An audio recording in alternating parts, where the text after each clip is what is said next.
Hey guys, welcome to Unity Books. I'm your host Mr. S.A. और आज हम करने वाले हैं most powerful super heroes of यूनिकी बुक्स की रैंकिंग। यस, फाइनली आज हम करने वाले हैं top 10 ranking with all the super heroes of यूनिकी books. Are you ready? Yes, we are ready. Audience तो है नहीं यार वीडियो में, लेकिन फिर भी आज हम करने वाले हैं टॉप 10 रैंकिंग। और एक छोटा सा अलर्ट, इस वीडियो में स्पॉयलर्स होंगे कुछ क्योंकि मुझे ज़रा सी बैक स्टोरी एक्सप्लेन करने की ज़रूरत है, क्योंकि बहुत सारे लोग मैं जानता हूँ ऐसे होंगे जिन्होंने स्टोरीज़ रीड नहीं की हैं। तो इसलिए उन लोगों के बेनिफिशियरी के लिए मुझे इस वीडियो में बताना पड़ेगा कि वो कौन है जो ऐसी पावर्स कंटेन करते हैं। और बिना वीडियो को लंबा करते हुए चलिए शुरू करते हैं।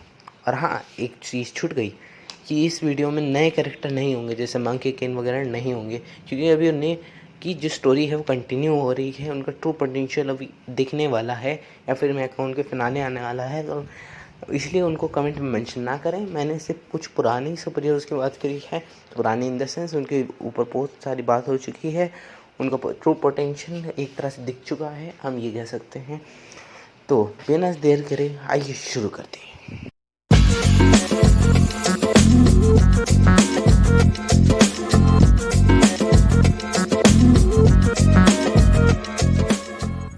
तो आपने इंट्रो देख के समझ तो लिया ही होगा कि आज हम क्या करने वाले हैं। तो बिना टाइम वेस्ट किए रैंकिंग को स्टार्ट करते हैं। हमारे 10th नंबर पे आता है रोबोटिक मसल मैन। और आप नाम सुन के समझ रहे होंगे कि पोटेंशियल पे क्यों है। एक तो इसका नाम मसल मैन है, और हाँ, मैं पहले ही बता दूँ कुछ लोग एग्री नहीं करेंगे इस लिस्ट से, क्योंकि ये मेरी लिस्ट है। लेकिन फिर भी अगर आपको कुछ डाउट हो तो आप कमेंट सेक्शन में लिख सकते हैं। तो रोबोटिक मसल मैन एक आईएमएफ का टीम मेंबर था, जिससे गवर्नमेंट ने असाइन करा था कि स्पेशल वर्क करने के लिए। डिक्लेयर नहीं करा गया कौन सा वर्क था ऐसा जिसके लिए इतने पावरफुल, बल्कि powerful least powerful super heroes को असाइन करा गया था, जबकि उनके पास ग्लास गर्ल थी। लेकिन फिर भी ये गवर्नमेंट ने असाइन किए हुए सुपर हीरोज, हम क्या कर सकते हैं। ये गवर्नमेंट ने उनके लिए असाइन किए थे जो मतलब एक तरह से गवर्नमेंट की बस की बात नहीं थी यूनिकी बुक्स के वर्ल्ड में। लेकिन फिर भी अगर कुछ डाउट हो आप सबको कि ये इस लिस्ट में क्यों हैं और ये 10th नंबर पे ही क्यों हैं, तो आप नीचे लिख सकते हैं।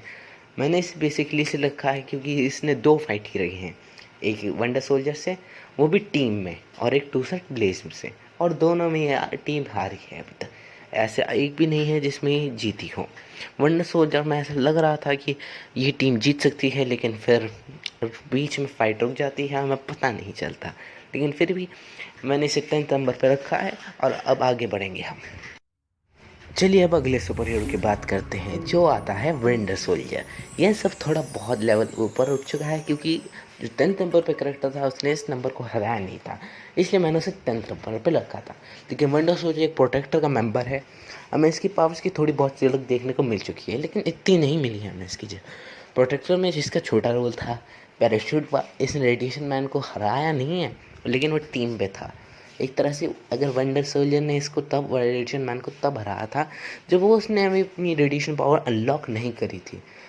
I will very clear in that, क्योंकि ये एक ऐसा करेक्टर है जिसकी अभी तक पावर एक्सप्लेन नहीं हुई। इसने एक आर्मी के ट्रुक पर आया था, वो ड्रिक्स की आर्मी थी, वो अलग बात है। लेकिन फिर भी ये 9th नंबर तो डिजर्व करता है करेक्टर। और आपको एज पर्पसली कोई डाउट हो तो आप कमेंट सेक्शन में लिख सकते हैं। और इस करेक्टर की बैक स्टोरी ये थी कि एक मिलिट्री का पर्सन था जिसे एक ट्रांसफ़र हुआ था आईएमएफ में, और फिर इसे कहाँ से पावर मिली वो तो स्पॉइलर है, लेकिन फिर भी हम बताएंगे क्योंकि ये मेरा चैनल है। It is ours bro. हाँ हाँ हाँ mister S yes yes, it is yours. I am just saying another language, just bro, I have to make them understand. हाँ, तो ये यूनिक बुक्स का चैनल है, तो इसलिए हम दोनों बार के बात आएंगे। तो इस जब उसको ट्रांसफ़र होता है तो उसमें अटैक होता है, जिसकी वजह से उसे अपने ग्लव्स मिलते हैं। शॉर्ट्स लॉन्ग स्टोरी शॉर्ट, ये होता है वंडर सोल्जर के साथ। अब आगे बढ़ते हैं अपनी लिस्ट पे। इसके बाद आते हैं हमारे डीप मैन। हाँ, the new fresh super hero, fresh नहीं कहूँगा लेकिन क्योंकि ये आ चुका है पहले, लेकिन इसकी पावर इंसेन है। इसके पास नेचर को कंट्रोल करने की एक पावर है, और ये मैं बहुत बार दिख चुका है। लेकिन इसकी मुझे सबसे अच्छी पावर लगती है वो है कि ऑक्सीजन ये कुछ टाइम के बाद निकाल लेता है, जिसके बाद ये इन दोनों कैरेक्टर से ऊपर आता है। क्योंकि नीचे के दोनों कैरेक्टर को ऑक्सीजन ना मिले तो वो मर जाएंगे। वैसे ऊपर के कुछ कैरेक्टर ऐसे हैं, लेकिन उनके वो मार देंगे इस कैरेक्टर को, सही बोले तो ये कुछ ज़्यादा ही डार्क हो रहा है, लेकिन कोई बात नहीं, वो उस कैरेक्टर को मार देंगे। लेकिन फिर भी ये कैरेक्टर में पोटेंशियल बहुत है, बहुत ज़्यादा है। अगर इसको ये प्रॉपर ट्रेनिंग मिले तो ये बहुत ऊपर जा सकता है कैरेक्टर। और जो एक अच्छी बात भी है कि हमें इसे एक नया फ्रेश सुपर हीरो की जर्नी देखने वाली है, तो ये अच्छी बात है। होपफुली ये प्रोटेक्टर में जल्दी दिखे, क्योंकि ये अभी तक प्रोटेक्टर्स में नहीं दिखा है। एक बार हिंट जरूर हुआ था एंड्रॉइड में कि IMF इसे चाहती है इस करेक्टर को, और ये आगे जाने वाली स्टोरी में हमें पता ही क्या हुआ थे। IMF इसे ढूंढ रही है, और इसकी बैक स्टोरी कुछ ऐसी है कि एक शॉन नाम का लड़का होता है जो आसपास अब एक नॉर्मल लाइफ जीता है, लेकिन बहुत परेशान है अपनी लाइफ से। जिसके बाद उसे एक आदमी मिलता है एक रात को, जिसके जो मरने वाला होता है, तो उससे पहले वो अपनी सोल लाइफ यानी soul power of any mentor वो उसे प्रदान कर देता है, जिसकी वजह से जन्म होता है लीफ मैन का। पहले तो वो लीफ मैन नहीं बनना चाहता था, लेकिन यूट्यूब व्यूज़ किसे नहीं चाहिए, तो इसलिए पैसे कमाने के चक्कर में वो लीफ मैन बन ही जाता है। ये हमारे जैसे लोग में से आता है। तो अब आगे बढ़ते हैं। इसके बाद आती है जो है नंबर 7 पे, शायद से, लेकिन 7 पे, ये मजाक कर रहा हूँ, आती है ग्लास गर्ल। तो ग्लास गर्ल एक अच्छी कैरेक्टर है, एक ग्लास बीम कह सकती है इसे। एक तरह से टक्कर तो नहीं कहूँगा, लेकिन एक अच्छी खासी फाइट दी थी। टक्कर वही बात हो गई, लेकिन फिर भी ये उसके ब्लेज के कैरेक्टर में बहुत छोटी व्यक्ति है। एक समझ लीजिए, अगर उस टाइम वो ब्लेज को नहीं बोलती, झूठ ना बोलती, बेसिकली हमें भी पता है उसने झूठ बोला है, लेकिन ब्लेज को समझ में नहीं आया था, तो ब्लेज इसे डेफिनेटली वहीं मार देता। लेकिन फिर भी हमें इसकी बैक स्टोरी नहीं बताई गई है, और इसकी थोड़ी फीड्स हैं, बहुत थोड़ी, जैसे ब्लेज के साथ फाइट करना, उसको टिकने रहना, इनविजिबल होना, प्रोटेक्टर्स में फाइट करना, वो भी डीमन से डीमंस की आर्मी से बेसिकली। तो इतनी फीड नहीं है इसकी, लेकिन फिर भी एक अच्छी खासी सुपर हीरो है प्रोटेक्टर की। वंडर सोल्जर से तो बहुत ऊपर है, क्योंकि ये इसकी जो शार्प टीथ है ना, मतलब शार्प जो इसकी ग्लासेस हैं, वो इसको काट सकते हैं। और ये लीफ मैन से इसलिए ऊपर है क्योंकि उसे तो मैंने बताया है ये मार देगी, और जब तक वो ऑक्सीजन निकाल लेगा उससे पहले वो मर जाएगा।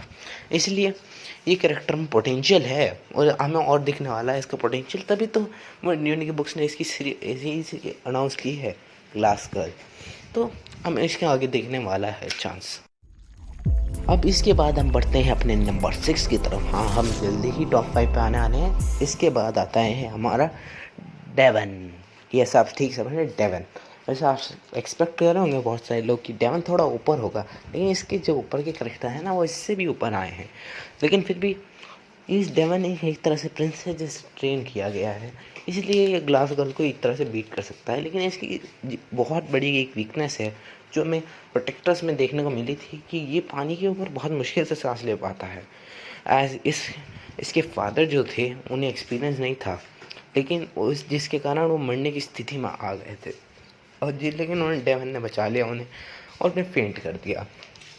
और इस कैरेक्टर की बैक स्टोरी ये है कि एक फ्रेंड था जिससे एक तरह से पावर मिली थी, और बस पावर भी क्या, इसकी नेचुरल पावर थी वो, जैसे हम ह्यूमंस की होती है या फिर किसी भी एनिमल की होती है, वैसे इसकी एक नेचुरल हैबिटेट में था।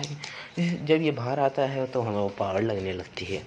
बल्कि इस कैरेक्टर को अभी और एक्सप्लोर करना जाना है, इसकी और फीट्स दिखानी चाहिए यूनिक बुक्स को, और उसी के लिए इसकी सेकंड स्टेटमेंट, या फिर मैं कहूँ सेकंड सीरीज़ आने वाली है, जिसका नाम है, खुद पढ़ो ना, डेवन। वैसे तो बता देता हूँ मैं, Devon the protector of oceans, जो कि अच्छी बात है। हमें इसकी और फीड देखने को मिलेगी, और हमें वो भी जानना है कि वो तलवार कहाँ है, ओशन वाली तलवार। चलिए, अब इसके साथ हम आ गए हैं अपने टॉप 5 की तरफ।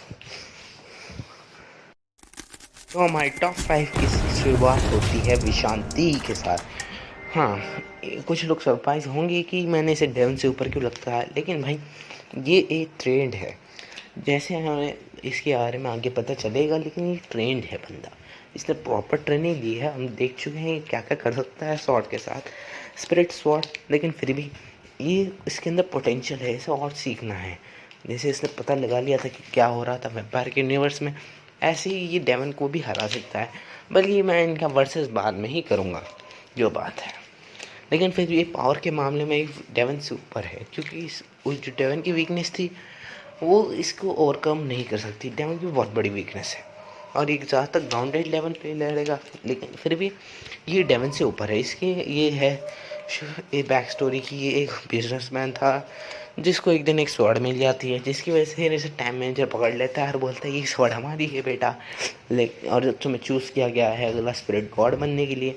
ये थोड़ा स्पॉइलर हो गया आगे के लिए, लेकिन फिर भी टेक केयर करेंगे क्योंकि ऐसे इसने मैं डायरेक्ट बताया था।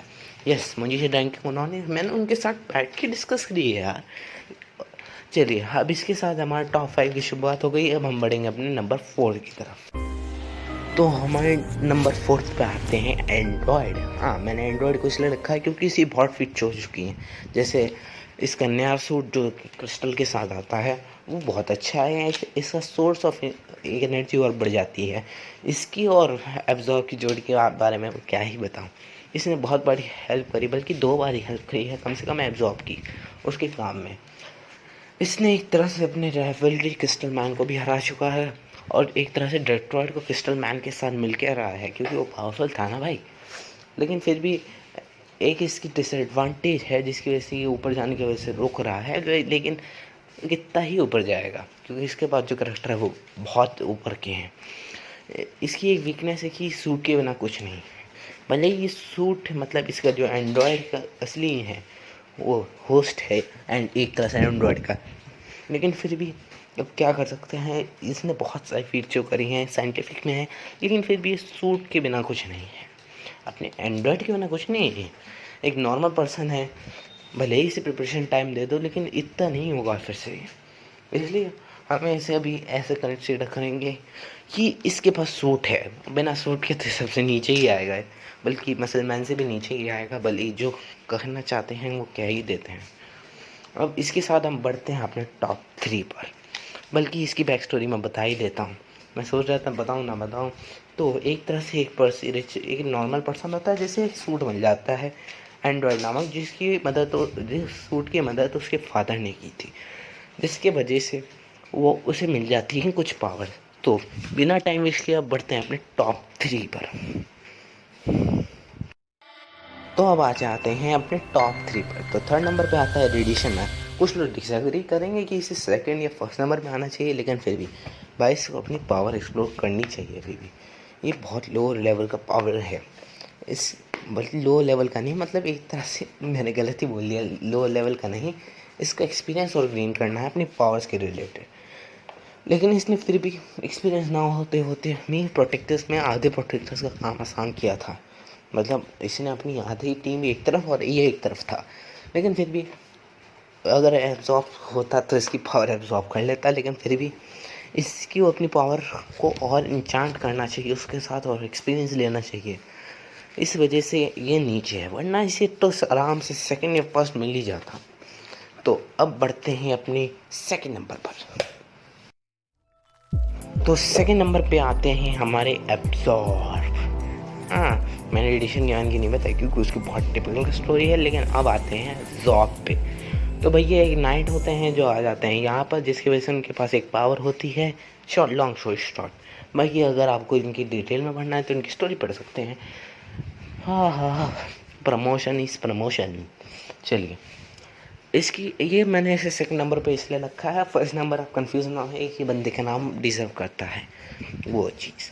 एब्जॉर्ब को मैंने इसलिए इस पर रखा है क्योंकि एब्जॉर्ब किसी भी चीज़ की पावर एब्जॉर्ब कर चुका है, लेकिन इसी भी आज के ज़माने का एक्सपीरियंस नहीं, इसकी वजह से थोड़ा लैग करता है। जैसे आज के ज़माने का एक्सपीरियंस इस हिसाब से नहीं कि आज भी पुराने ज़माने में रहता है, अपने बेटे की गलतियों को एक तरह से कसूरता है, लेकिन फिर भी इसके पास पावर बहुत है और एक्सपीरियंस पे दबा के है। इसे जब तक रहा एक्सपीरियंस में रहा, इसलिए ये आज भी सेकंड नंबर पे है, और रेडिएशन मैन से बहुत ऊंचा एक्सपीरियंस है इसका, जिस वजह से ये आता है सेकंड पे। अब बढ़ते हैं अपने टॉप फर्स्ट पर, जो मेरे हिसाब से है। अब बढ़ते हैं, चलिए, हमारे मोस्ट पावरफुल करेक्टर हैं उस मेन न्यूरो के बुक्स हैं ब्लेज। अब ब्लेज क्यों है ये हम अगली वीडियो में डिस्कस करेंगे। तो bye, thanks, see you, tata, bye bye, catch you later alligator. अगर वीडियो अच्छी लगी हो तो लाइक शेयर सब्सक्राइब ज़रूर कीजिएगा।